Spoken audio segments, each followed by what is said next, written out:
Video ini disponsori oleh Table Toys. Halo guys, hari ini gue bakal ngebahas versi advance dari Roll and Wall. BTW, kalau kalian belum tahu cara main versi standarnya, kalian bisa cek link di deskripsi video ini untuk melihat tutorialnya. Kalau udah tahu, let's move on. Setupnya sama kayak versi standar dengan beberapa tambahan. Setelah membentuk tembok batu, taruh 6 marker dan 15 bendera yang terbagi menjadi 3 warna ini di dekatnya. Sekarang, perhatikan sambungan antara dua sektor yang ada di bagian tengah tembok. Setiap sambungan memiliki 12 spot untuk menaruh marker ditandai oleh angka kecil ini. Terbagi menjadi 3 area, dan setiap area memiliki angka antara 1 sampai 4. Kita akan menaruh marker dimulai dari sambungan kiri area teratas. Kocok dadu biru dan hasil yang muncul menentukan di spot mana kita akan menaruh markernya. Di contoh ini adalah spot 4. Untuk warna apa bisa ditentukan bersama. Ambil contoh, kita pilih marker hitam. Kita akan taruh di antara kedua angka di sambungan ini. Setelah itu, dengan metode yang sama, kita akan lanjut menaruh marker di area tengah. Syaratnya, di satu sambungan tidak boleh ada marker yang warnanya sama. Jadi kalau udah taruh marker hitam di area atas,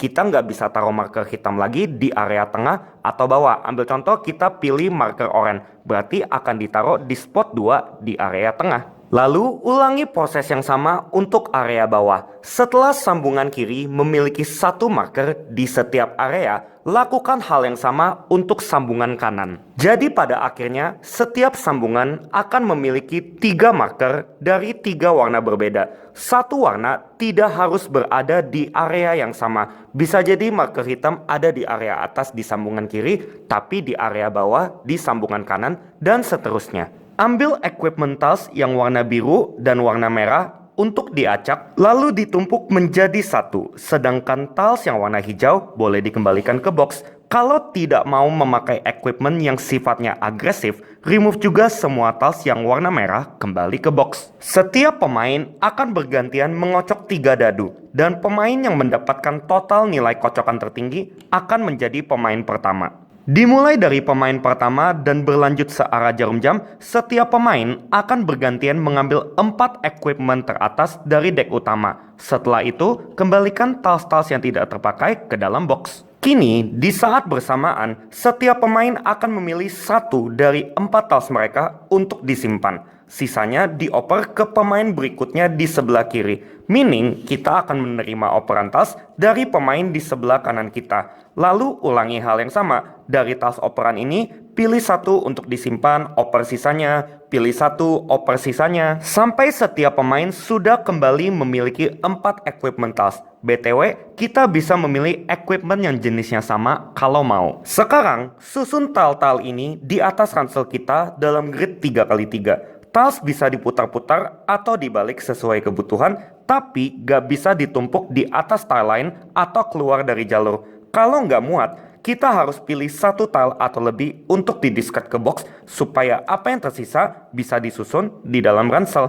Kalau kita memilih equipment quick draw ini, kita akan mengambil piton keempat ditaruh di spot gantungan. Seperti biasa, setiap equipment hanya bisa dipakai 1 kali saja sepanjang permainan tergantung kondisi yang tertera. Setelah diaktifkan efeknya, discard tile-nya ke box. Itulah perbedaan di setup. Gameplaynya pun sama persis kayak versi standar. Bedanya, untuk bisa menang di versi ini, kita harus mengumpulkan 1 bendera dari setiap warna sebelum mencapai puncak. Caranya, kita harus bergerak menyamping melewati 1 marker seperti ini. Lalu, ambil 1 bendera dari supply sesuai warna marker yang kita lewati untuk ditaruh di spot yang bersesuaian di sebelah atas ransel kita. Marker tidak akan berpindah tempat sampai akhir permainan. Jadi, lebih dari 1 pemain bisa mendapatkan bendera dari marker yang sama. Kita hanya bisa memiliki 1 bendera saja dari setiap warna. Kalau kita melewati marker dari warna yang benderanya sudah kita punya, kita tidak akan mendapatkan bendera lagi. That's all. Sekali lagi diingatkan, jangan lupa untuk mengumpulkan 3 bendera sebelum mencapai puncak supaya bisa menang. Kalau lupa, ya kita nggak bisa menang karena kita tidak bisa bergerak turun. Itulah perbedaan untuk versi advance dari roll and wall. Tentunya lebih menantang dari versi standar. Sekarang gua bakal bahas efek dari semua equipment yang baru. Saat kita jatuh, kita bisa memainkan X. Instead of jatuh ke dasar atau ke piton, gerakin paun kita lurus ke bawah tanpa berpindah sektor ke space terdekat yang ada pijakannya. Kalau kita ada di space dengan pijakan saat jatuh, ya kita akan diam di situ. Walaupun selamat, kita tetap dianggap gagal, jadi giliran kita tetap berakhir. Sebelum mengocok dadu, kita bisa memainkan crystal ball. Mulai sekarang dan sampai akhir giliran ini, kita bisa mengocok dadu dulu sebelum memutuskan mau bergerak kemana. Bahkan kalau hasil kocokannya tidak sesuai harapan, kita bisa memilih untuk stop dan istirahat mengikuti aturan biasa. Ini berlaku ke semua kocokan kita di giliran ini, bukan hanya yang pertama saja. Kalau kita bersebelahan dengan satu marker, kita bisa memainkan grabber untuk mengambil bendera dari warna tersebut tanpa perlu melewati markernya. Setelah kita jatuh, kita bisa memainkan helmet untuk langsung melanjutkan giliran dari space di mana kita jatuh dengan memakai dadu-dadu yang tersisa. Jika kita jatuh ke dasar saat memakai helmet, kita tidak mendapatkan dadu biru di giliran berikutnya. Seperti sudah dibahas, quick draw memberikan kita piton keempat di awal permainan. Selain itu, jika kita berada di space yang sama dengan piton milik pemain lain,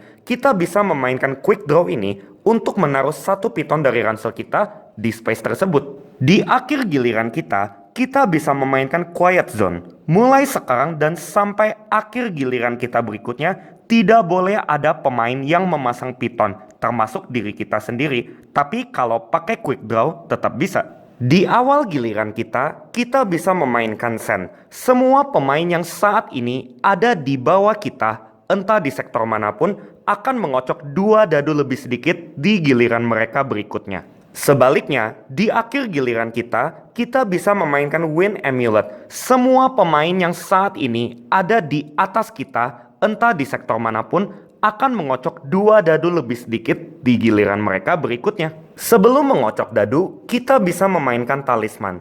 Instead of melihat nilai dadu secara individual, kita bisa jumlahkan nilai dari dadu-dadu yang dikocok. Contoh, kita perlu angka 6 untuk bergerak ke space ini. Menurut aturan biasa, hasil kocokan ini gagal. Tapi dengan talisman, kita bisa jumlahin 4 plus 3 atau 7. Jadinya, kita berhasil. Finally, tepat setelah lawan kita melakukan kocokan yang berhasil, tapi sebelum dia bergerak, kita bisa memainkan voodoo doll untuk memaksanya mengocok ulang dadu-dadu yang sama. Kalau dia memakai talisman, efeknya tetap berlaku ke kocokan kedua ini. Having said so, itulah semua hal yang perlu kalian ketahui tentang versi advance dari roll and wall. Kalau sampai kalian ada yang bingung, rules yang kurang jelas, kalian boleh post di komen di bawah, gua akan jelaskan semaksimal mungkin. Ya, kiranya video ini bisa membantu dan menghibur kalian. Bye, sampai jumpa di video berikutnya. Keep board gaming.